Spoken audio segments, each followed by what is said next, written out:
I'm Angeli, and I'm joined here with Jason DeFranco. Hey Hi, there. Jason. How are you? Fantastic. So this has been a long time coming now.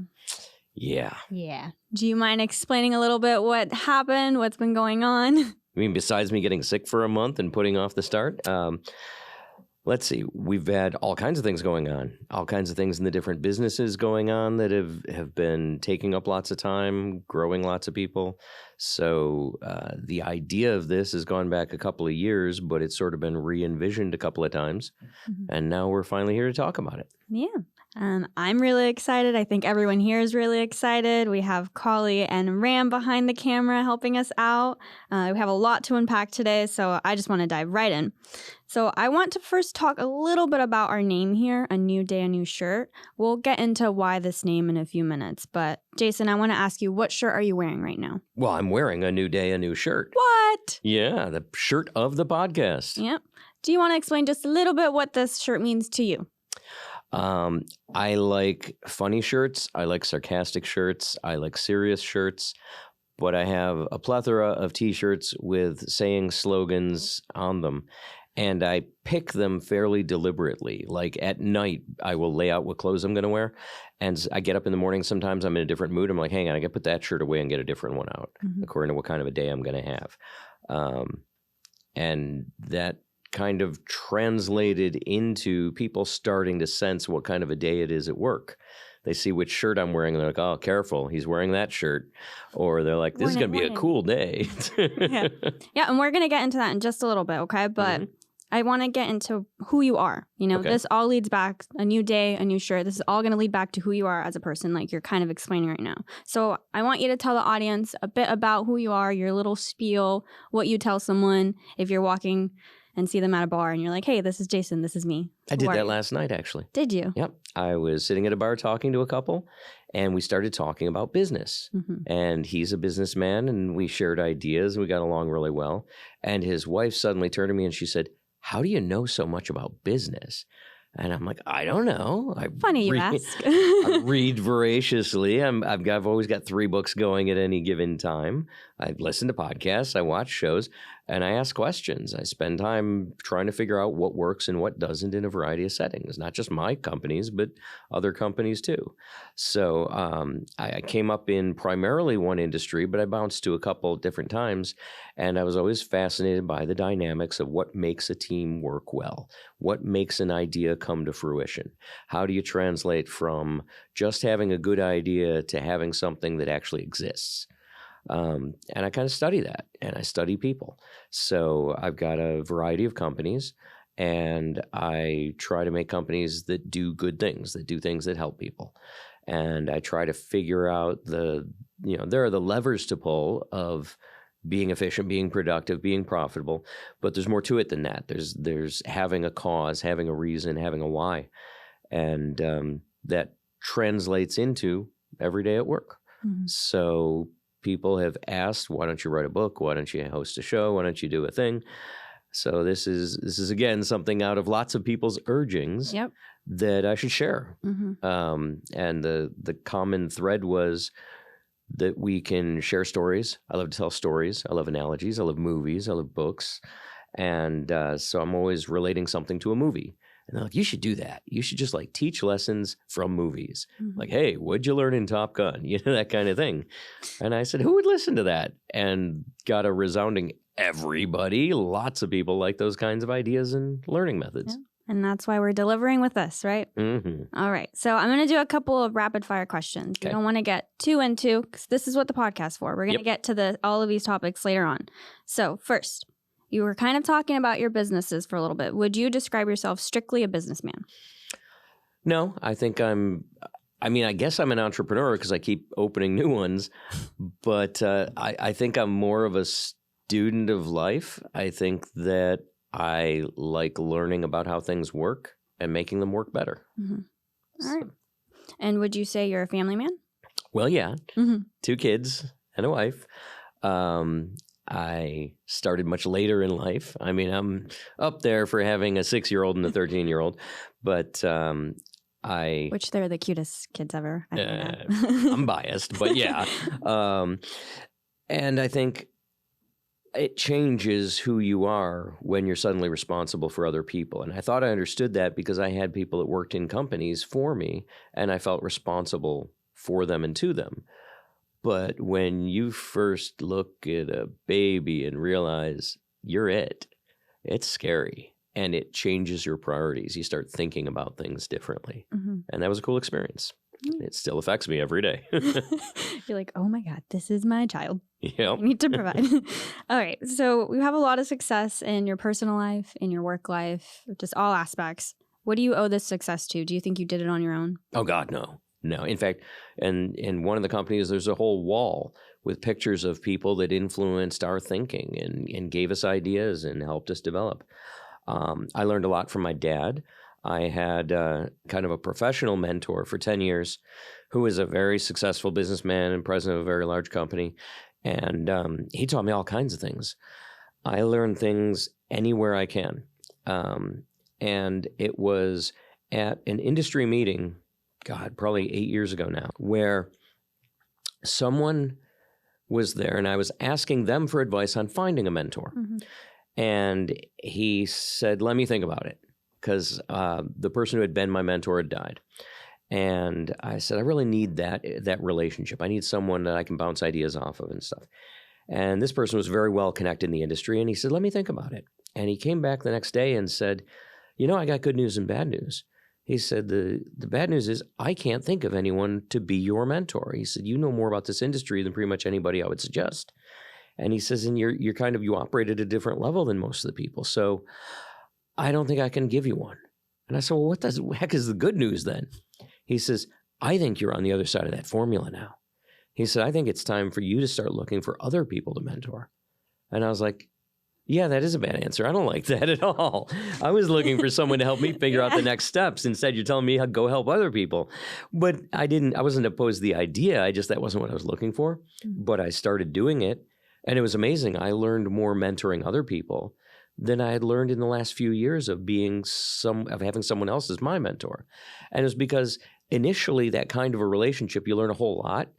But after it sinks in, after you settle into the routines, you can almost do it without them. It's like you wear one of the little bracelets. It says, what would so-and-so do? And you just think, we need to make that into merch. What would Jason do? Yeah, except WWJD was taken by somebody at one point. You're right.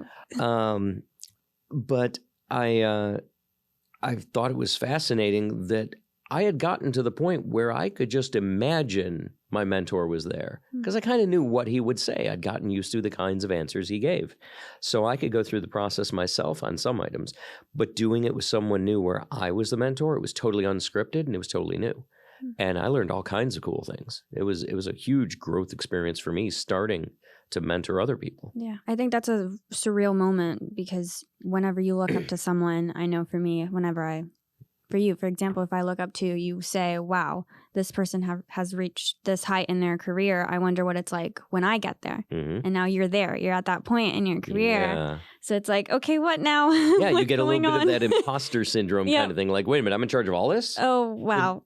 Do people realize I don't know how to do that? Can we backtrack a little bit? Can we go back to where I was? I recall a quote from, I think it was the Middle Ages, from the Pope, had written a cute little anecdote. He said, there are nights that I wake up and have a very powerful, important thought in my mind, and I think in the morning I must inform the Pope. And then I wake up the rest of the way and realize I am the Pope. And I'm like, I relate to that because I'm like, wow, I'll have to ask someone what I should do. Oh. That's me. Yeah. I'm the one they're supposed to ask about that. So I guess I got to decide. It's a very strange experience. Yeah, I'm sure it's a very bittersweet. And I'm very excited to dive right into that. I think that's a topic of its own, the debts, the journey, all of that. Sure. So I'm really excited about that. How often do you think you self-evaluate yourself to be able to stay in that mindset of, okay, I'm in charge, I need to be doing good? Is that something you often do? Daily, every day. I get home and replay the day in my head and all the things I coulda, shoulda, wouldas, as well as the things that worked. But I do it very formally every week. Every weekend I do a planning session. The first thing I do is pull out all my notes from the week. What worked this week? What didn't? What was I going to do that I didn't do? What changed? And that's what I do during that time. Sometimes I go, oh my God, I sucked this week. I need to do a lot better. And other times I go, wow, I killed it this week. I got to have more weeks like this. Mm-hmm. Yeah. And I'm going to end this rapid fire on a good note. We're going to be a little more fun. If you were a shirt, what would be written on it, Jason? I did it my way. Why would you say that? Well, I love Frank Sinatra. Mm-hmm. I didn't feel like I really developed until I opened a company of my own. It wasn't until I was working without a net that I discovered some of my strengths. And being able to operate entirely independently, to not have to answer to anybody except customers and employees. You always have people you answer to. But the idea that I'm just going to decide how this works opened up all kinds of opportunities in my mind. And I started really becoming my truest self, I think. Mm-hmm. It allowed me to just operate the way I wanted to, which allowed me to find all kinds of synergies and better ways of doing things. Yeah. And going back to the topic of why we named A New Day, A New Shirt, one of my first impressions of you was one time it was one of the many courses that you offer for your employees. You had a shirt. And one of the quizzes was what was on that shirt.